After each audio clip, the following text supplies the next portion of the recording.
We have a carrying capacity challenge as the planet has. So very quickly, I'm going to sort of take this through a tag team that I'm going to run with Krishna and with Andrew Masray.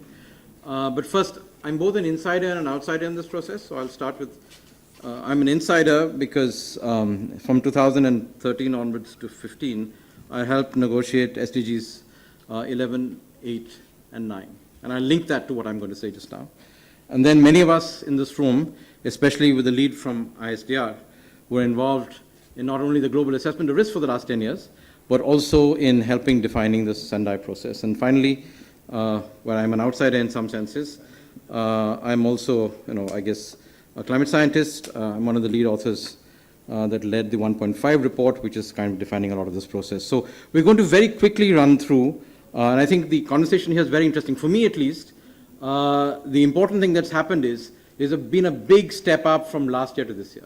So it's wonderful that a lot of people who were there last year are here, but to see the range of member states here and the participation across the whole range from OECD, DAC countries, SIDS, etc., and also to see on the same platform the UN system, UNDP, UN ISDR, of course, as central to the process, the World Bank, the bilateral agencies, the GCA, to be in the room, and of course the financial institutions and the private sector. This is an important discussion. Many of us have been waiting for this for a long time to happen.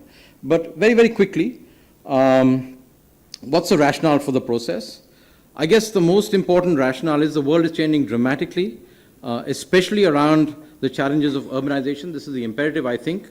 Dr. Mishra is running this thing not only because of his leadership, but because he has dealt with an extremely important crisis 15 years ago, and the Prime Minister was critically involved in making that change, which was essentially the convergence between urbanization and infrastructure in Gujarat.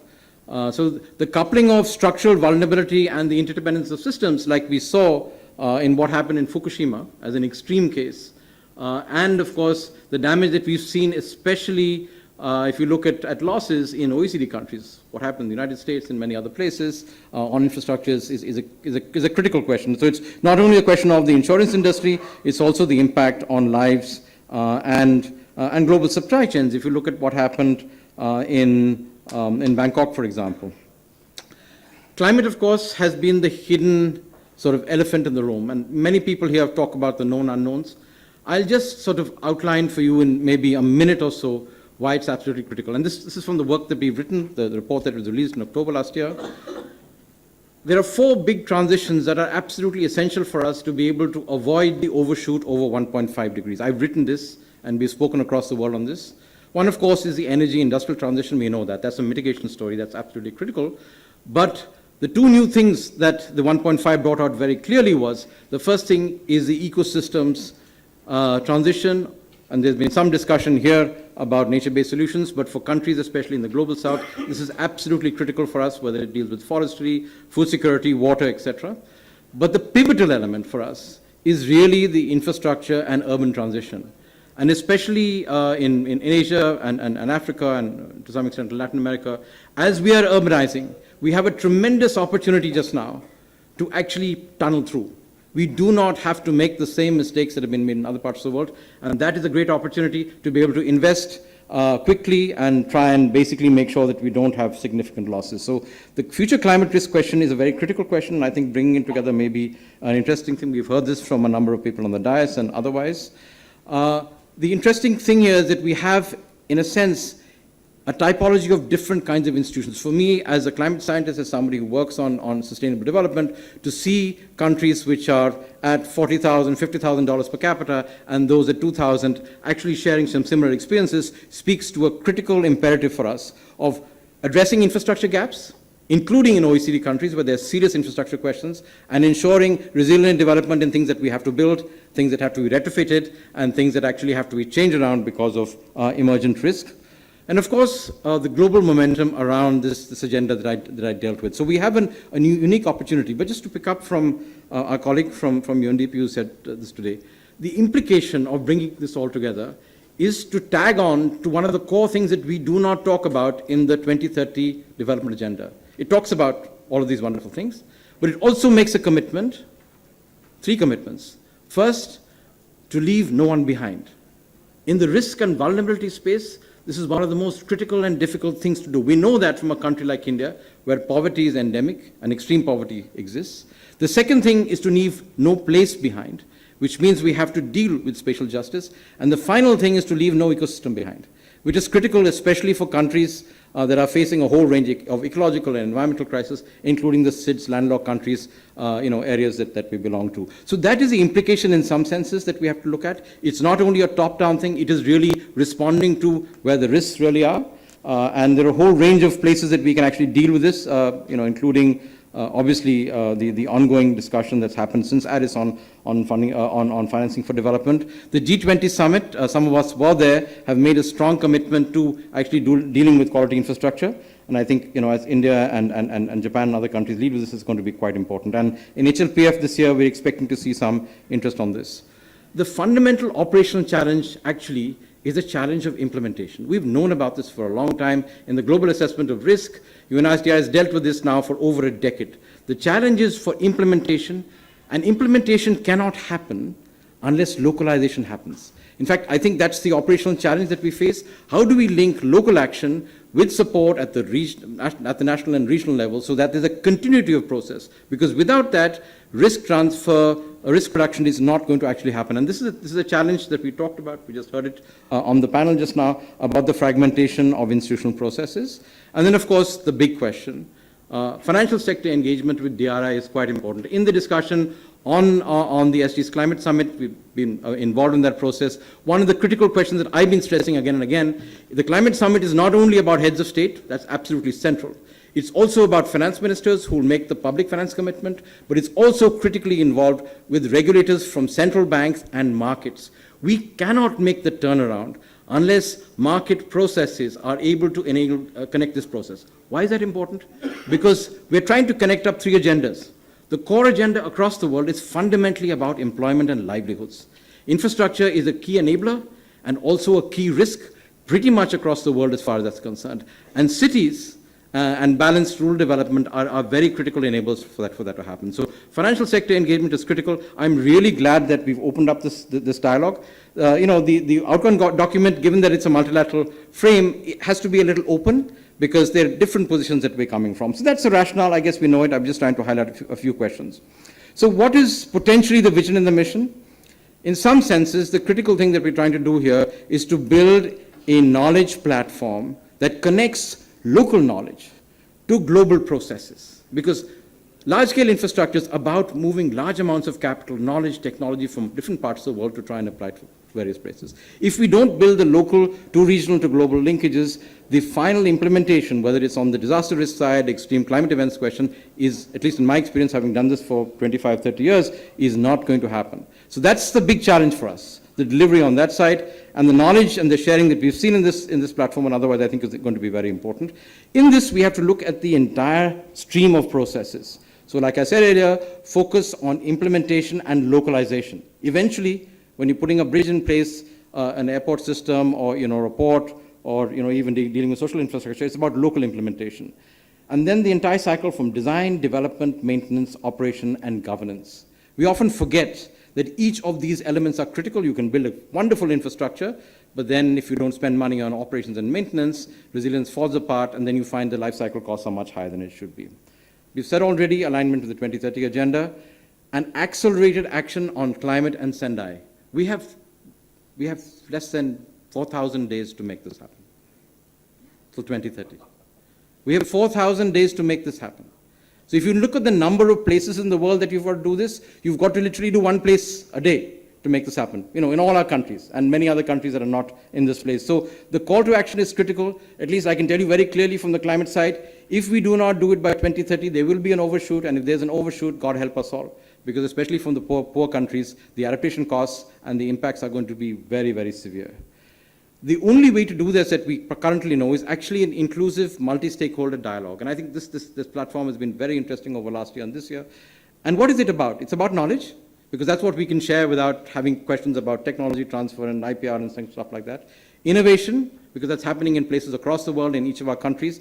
and institutionalization. So we need to make a platform that really makes them all to come together, because if the institutionalization doesn't happen, especially in the poorest and the most vulnerable and the most sort of extended places, this thing will actually not be able to deliver on the ground. So having said that, I'm going to hand over to Krishna, who's done all the groundwork on what are the other examples in this space.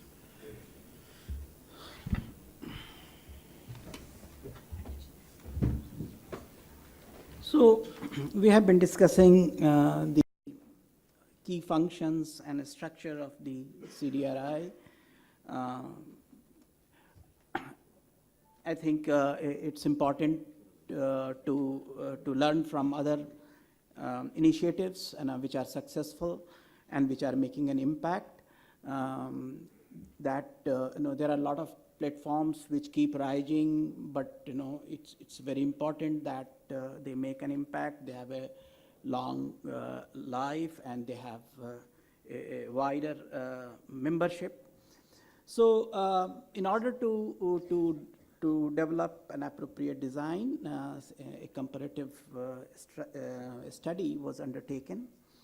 We have identified some of these important functions, risk governance and policy development, risk assessment, risk identification and estimation, resilience standards and regulations, institutional and capacity development, knowledge exchange, technology and innovation, support for infrastructure recovery and reconstruction. So it's definitely about knowledge management, knowledge exchange, but it's equally about capacity building. So it's a partnership through which the countries can help each other in developing capacities and strengthening institutions, improving standards and regulations, and assisting in recovery and reconstruction. So it's definitely more than a knowledge partnership. It's going to work at all levels. The CDRI will be working at the level of global hotspots, but at the same time, it will be working at the country level. It will have a strong focus on the small islands, developing countries, low-income countries. And I think it has also a relevance for the developed countries in the sense that developed countries also are going in for retrofitting of their own infrastructure. Developed countries also can have a very strong partnership with the developing countries. So it is a partnership which applies to different groups, and everyone should have a strong stake in its success. It's working across the sectors: energy, transport, water, telecom. It will be working at the local level, country level, global level, and it will also have we are focusing at the resilience at the sector level, but also there is a systemic resilience that also the CDRI would focus upon.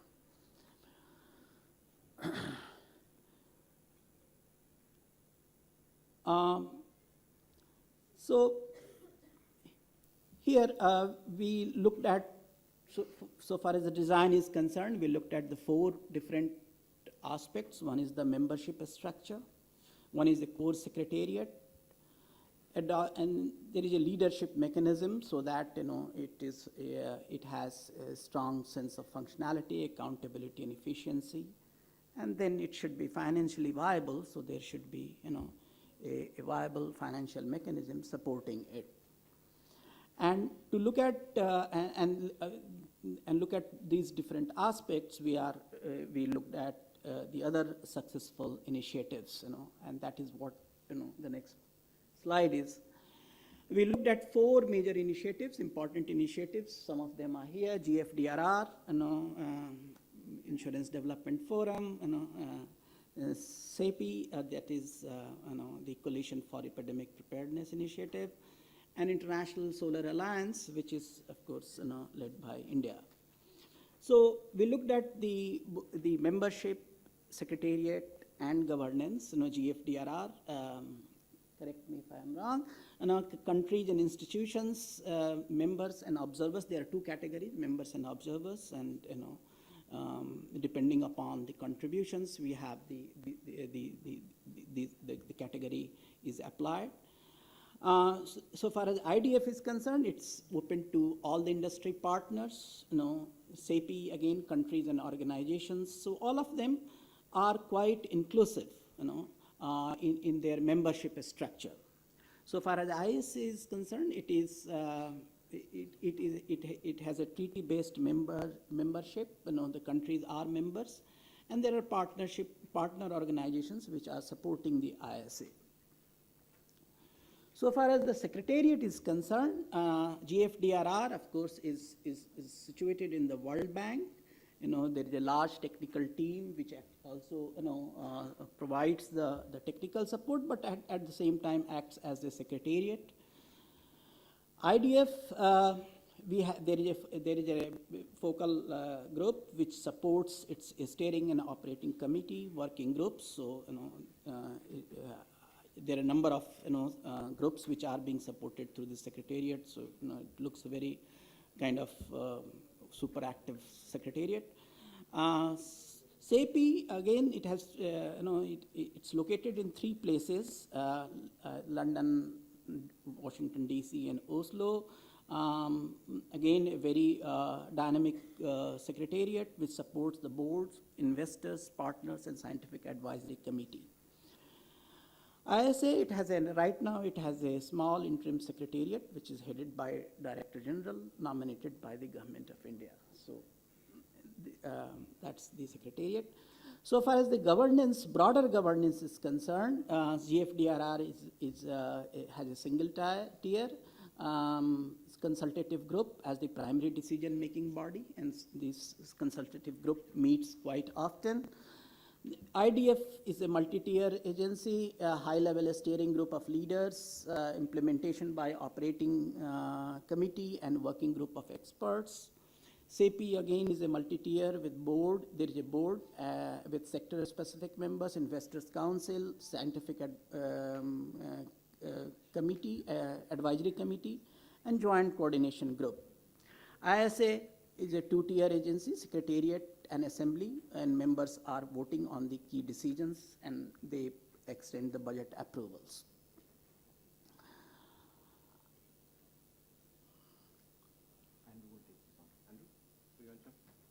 Andrew. Yeah.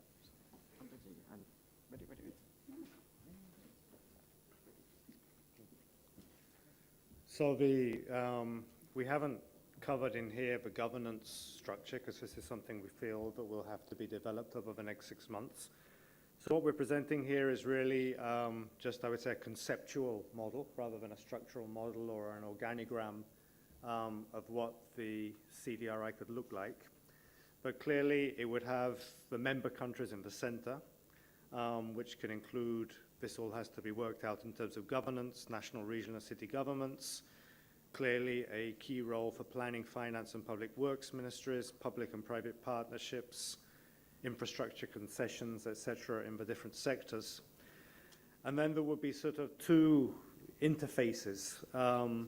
One on the right side, looking at the sort of financing mechanisms, the technical assistance, the risk transfer, and the implementation to a range of implementation partners. Whether that's the title that stays or not, we can talk about, but that clearly has to involve the multilateral development banks, the insurance sector, infrastructure companies, and probably the financial sector in general. And on the left-hand side, we'd have an interface focusing in on really the knowledge aspects, the standards, capacity building, risk identification and estimation, etc., with a range of what we could call maybe knowledge partners, which would include universities, technical institutions, research institutions, UN organizations, etc., and pulled together through a secretariat, which is also mentioned in the outcome document, which has functions related to financial management and accountability, monitoring and reporting, annual convening of these international workshops, and so on and so forth. So this is really, as I said, it's just a starting point. It's a conceptual model. It's not an organigram. It's not a structure.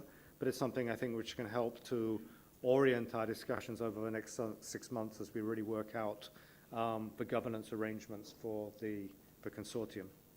So I think now back over to Aramar. Yeah, thank you. Just quickly to sort of recap, we've laid out, in a sense, a whole range of functions which have come from this audience both last year and this year.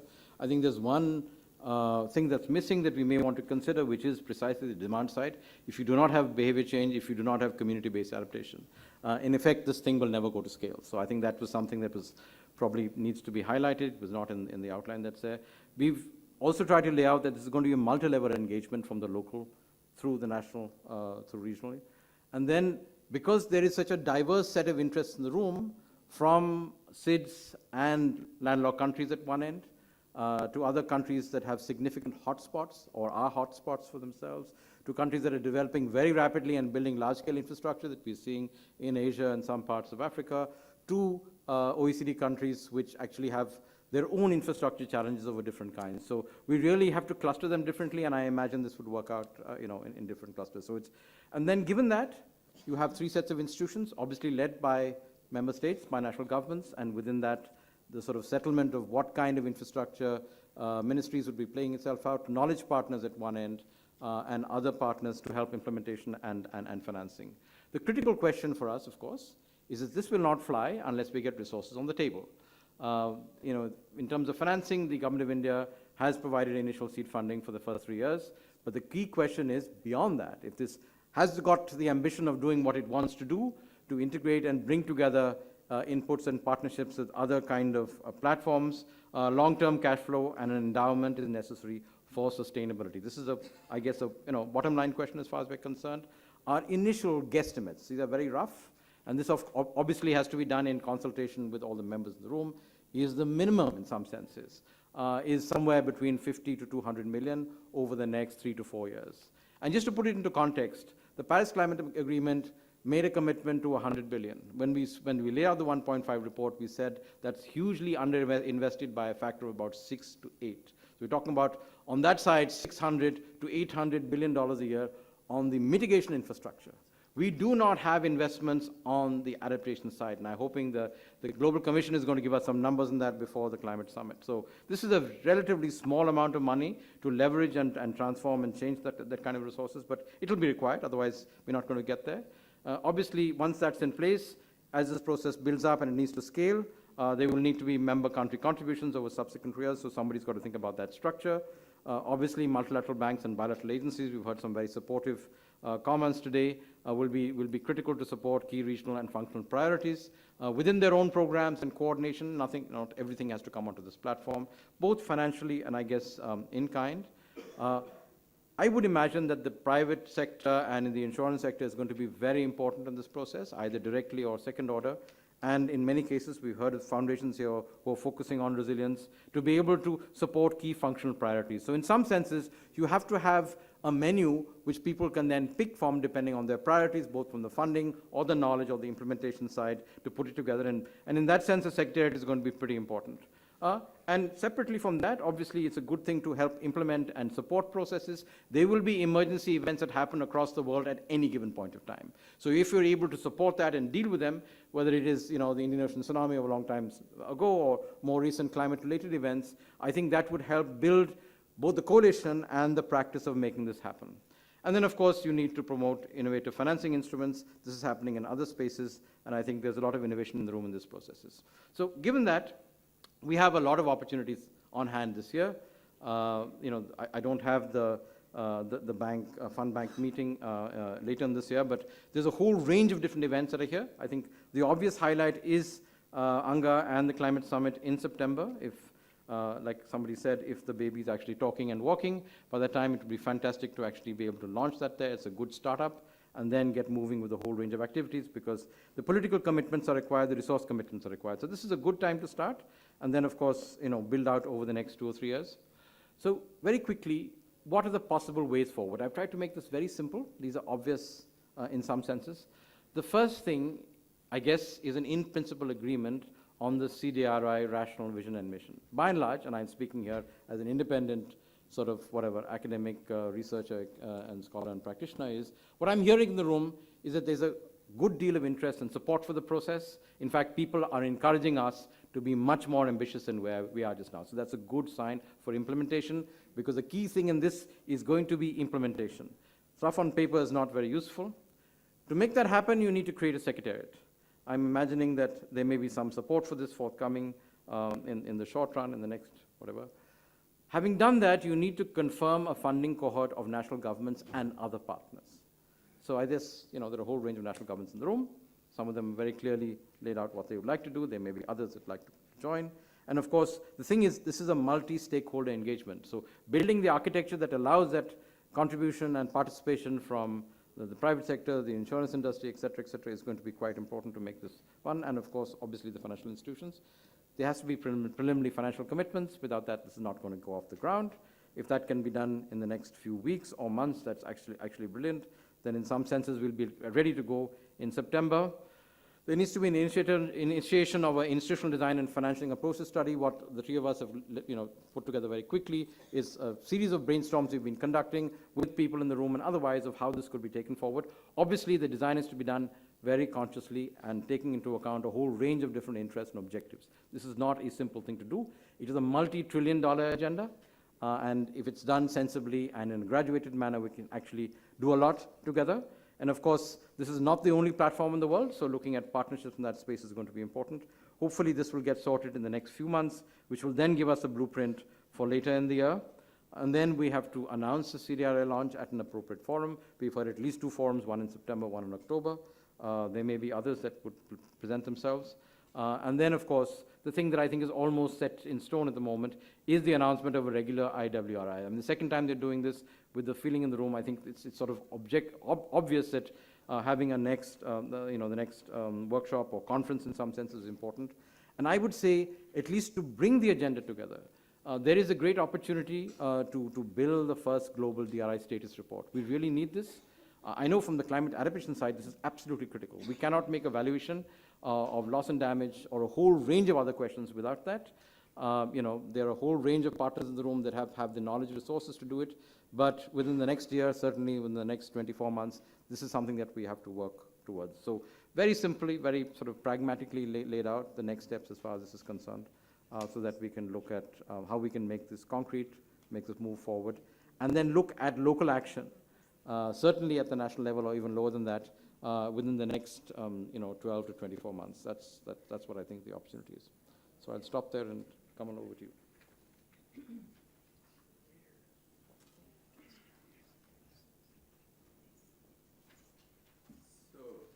Thank you very much for putting forth those ideas very quickly, for something for us to think about, consider, deliberate upon. And this is not today's work. This is a work which has to happen over the coming weeks and months, as it is said in the outcome document. So before we sort of proceed to the closing, if there are any initial impressions that the panel would like to make on this, I would sort of welcome you to do that, or anybody in the audience, and then we basically, yes, Kevin. So thank you very much, and as you say, this gives us fantastic food for thought. In the conceptual diagram of stakeholders, we didn't mention community, and I know you followed up by mentioning them from the demand side, but I think they're essential from all sides, and to our advantage. So the children of the world are mobilizing at the moment. The people of the world are suddenly realizing this urgent agenda, and they are marching in the streets of all of our capitals.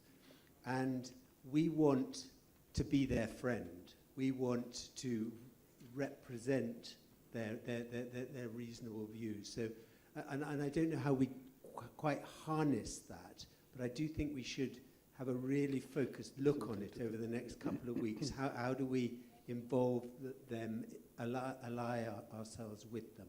It's a real force that we could use to propel this. Yeah. Thank you. That's a very, very important reminder. Joe, you have a mic there. You have two. Yeah, I think it's a very clear way forward. It's very process-oriented, though, and I don't want us to lose sight of what we have in paragraph 12 of the outcome document, which is the startup activities. I think we need to show the value that the coalition will add with some short-term, easy early wins. And I think that we're all capable of contributing to that and making that happen at really low to no cost. So I think as the Secretariat forms, it needs to focus on the institutional development, but also demonstrating the value of it. Yeah, very, very, very important reminder. Anyone else? Yes, Lou. I share similar views to those just expressed. Let's make this about the policy. Let's make it about the issue. Let's not focus too much right now on the process. The comment as well about the community. I think I might have said earlier today, or I said it to somebody, we are taking a very economic view of the issue in many respects, which is probably okay, but I think we need to just be mindful that an economic argument isn't necessarily always the one that actually wins at the end of the day. I just as we go forward, we need to just maybe keep that conception in our minds. A couple of quick wins would be fantastic. We're really struggling in Australia around investment vehicles and identifying. A lot of people talk about there's lots of good ideas out there. Let's get around a table. Let's get the right people in the room. Let's get the bankers from New York or whoever, and actually start talking about it and trying to find and design a vehicle that someone might actually sell to governments. That'd be a great thing to perhaps get. You know, Thank you. that'd be something our government would particularly like to do. I'm sure there's plenty of other things that we could do.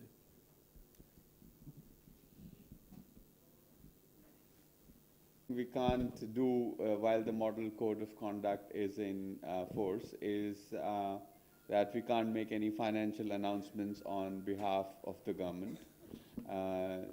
That's all. The work goes on, and the initiative is a Government of India initiative. It's, you know, a number of our ministries right from the day one. You've seen they've been engaged with this, and we are very serious about it. This is, you know, almost an existential issue for ourselves. So it doesn't. Thank you.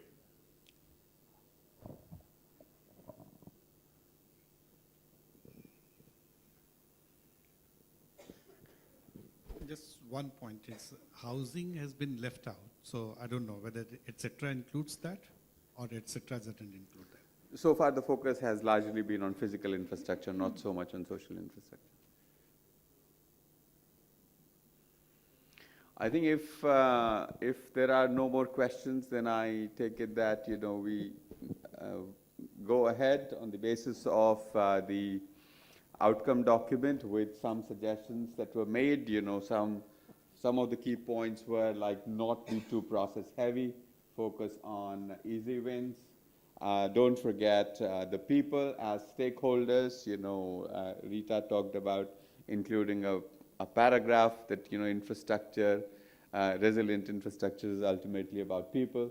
So we will try to incorporate those in the final thing and move on that basis.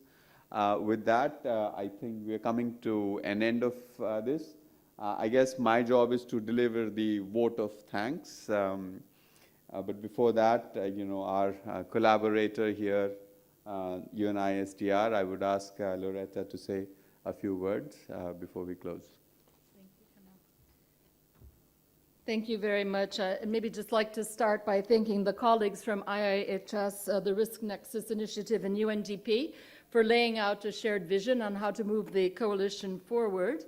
But of course, my greatest thanks are reserved for the Government of India, who has shown just tremendous leadership over the past year in moving forward this agenda and really making it clear to all of us the importance of resilient infrastructure in an age of urbanization, climate change, and population growth. We've heard of the urgency of this initiative. This workshop is taking place just about 4 years since the Sendai framework was agreed.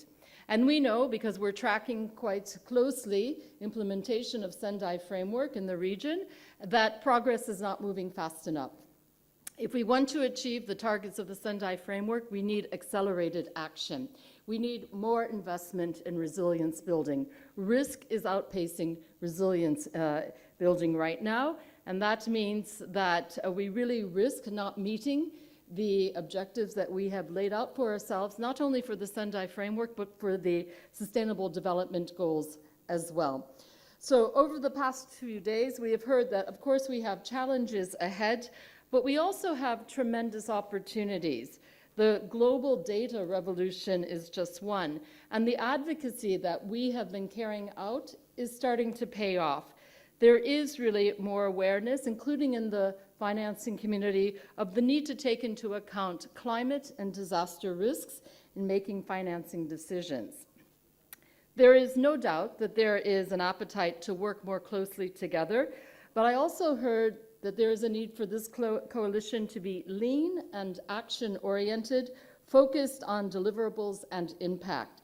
To quote one of our esteemed speakers, we need a coalition that is focused on accelerating and scaling up what is already working and shutting down what we know is not working. So knowledge exchange and capacity building are key. We have heard excellent recommendations on the type of support this coalition can provide: establishing a global network of centers of excellence, developing resilience standards within specific sectors, optimizing infrastructure, interconnectedness, and co-benefits. These are just some of them. I think it's really important that we are focused and that we prioritize to ensure that we have maximum impact. As we move ahead, I would like to share 3 key principles that I believe should underpin this coalition.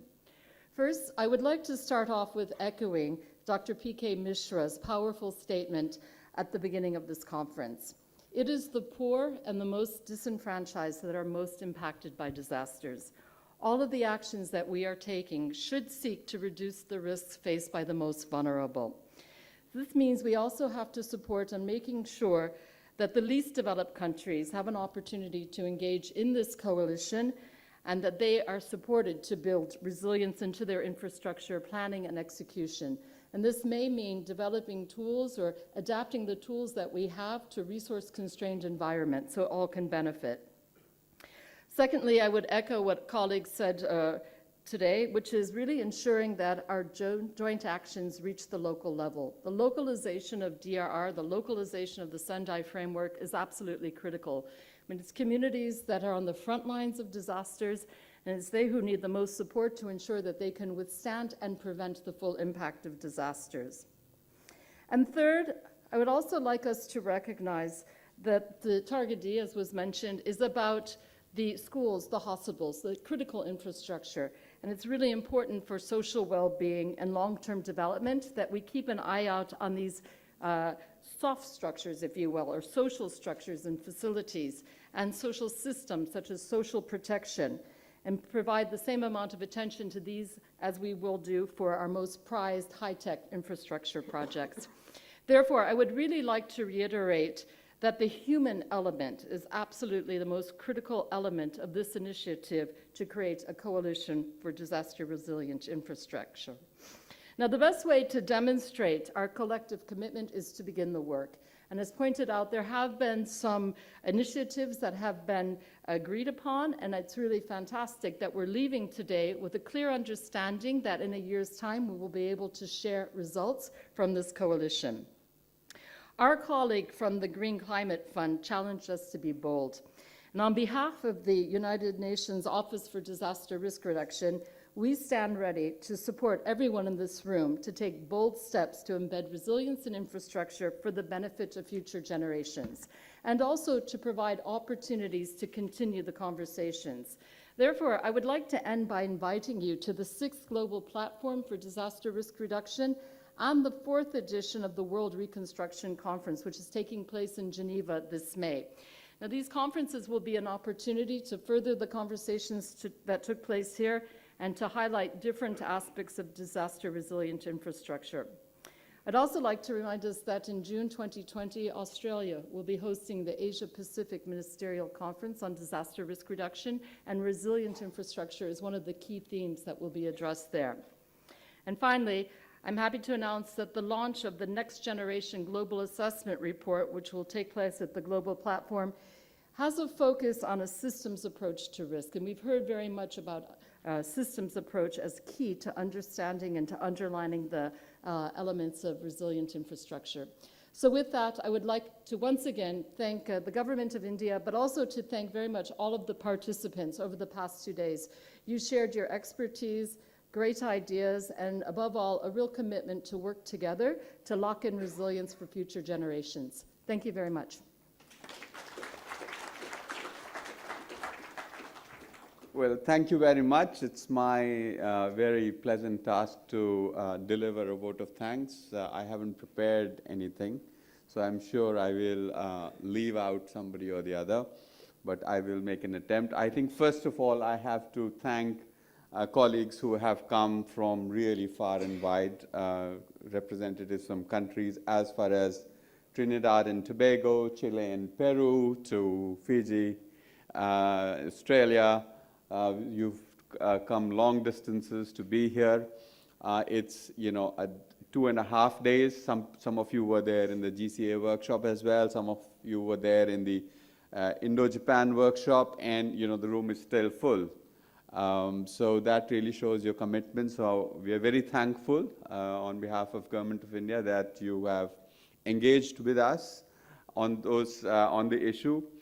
Then the partner organizations, international organization, whoever we turned to for support, nobody said no. We got whatever support we asked for. I would particularly like to thank UNISDR for being an excellent collaborator in this journey.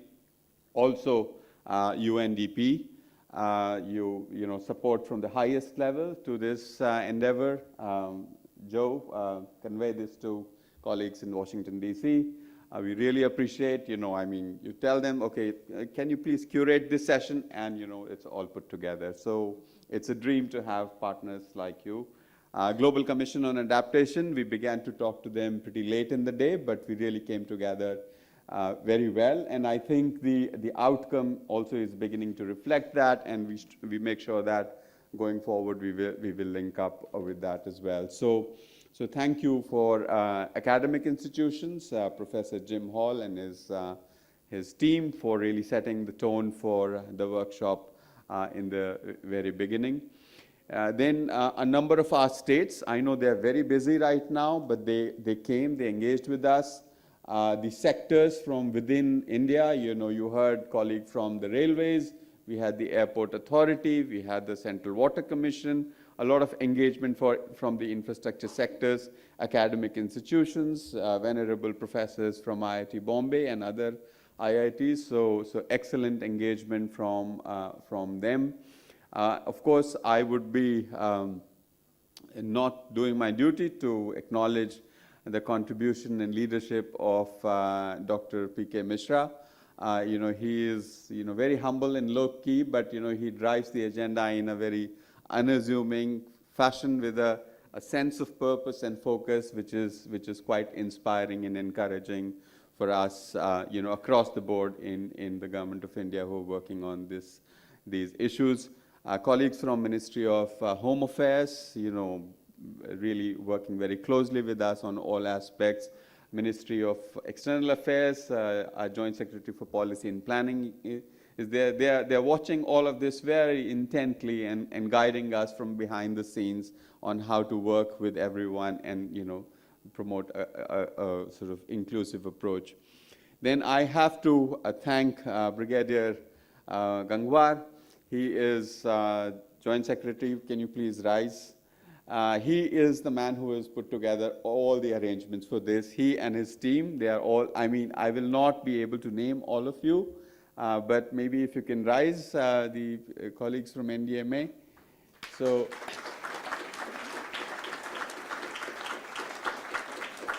So thank you very much. And Supriya Krishnan, I'm sure you've been bugged by her, so many emails from her.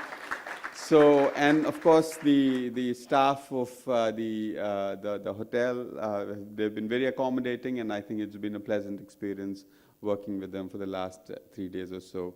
I'm sure I have missed out somebody, but I am really grateful to all the support we've received from you, and it's been wonderful working with all of these partners. Animesh sitting there, trying to bring together multiple complexities of so many partners, arranging them substantively, logistically. It's a lot of work, and we really appreciate the sort of spirit in which we try to work with a problem-solving attitude. Thank you very much. Have a good day. If you are here tomorrow is the Festival of Colors, Holi. If you go into the old Delhi streets, you will be wet and you will be all drenched in color. If you want to have a more sort of a sober experience of Holi, Lodi Gardens is not very far from here. There are some people who play Holi there. Wear a white shirt, it will turn into some color. Thank you.